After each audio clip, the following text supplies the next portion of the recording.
Добар ден! Денеска учиме нова лекција за мојот училишен прибор. Ова се адаптирани содржини по предметот запознавање на околината за прво и второ оделение, но може да го користиме материјалот и по македонски јазик за учење на нови поими и зборови. Што треба да научиш во оваа лекција? Да ја воочуваш околината близко до тебе, да стекнеш нови знаења за училишниот живот, да препознаваш, именуваш или покажуваш училишен прибор, да научиш нови зборови кои ќе ги користиш секој ден во училиште, да научиш да се грижиш за својот прибор, да го чуваш, но и да го делиш со другарче. Ајде да учиме. Училишниот автобус не чека.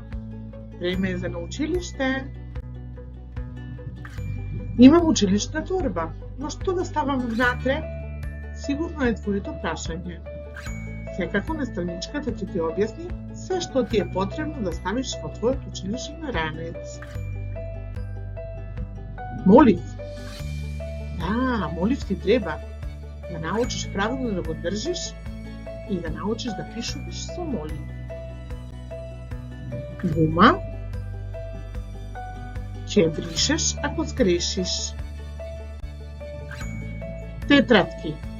Во нив се пишува. Острелка. Со острелката ќе си го остриш моливот и дрвените боички. Ножички. Со нив ќе научиш да сечеш хартија. Линијар. Со линијарот ќе научиш да повлекуваш линии. Лепило.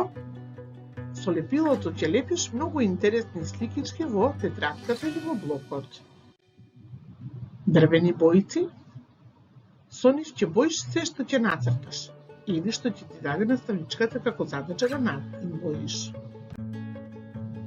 Мрсни боички, фломастери и водени боички се дел од ликовниот прибор што ќе го користиш на часот по ликовно. Книги. Во нив се кријат интересни лекции. Ќе имаш можност во училиште да се сретнеш со многу книги, да ги разгледуваш шарените слики на книгите и да создаваш интерес за читање и за учење. Ќе учиш во училница. Во вашето оделение има малку деца. Не е големо. Ќе работиш во мала група и сите ќе се сакате. После секој час следи мал одмор. Лекцијата заврши. Благодарам што следиш и што учиш. Среќно!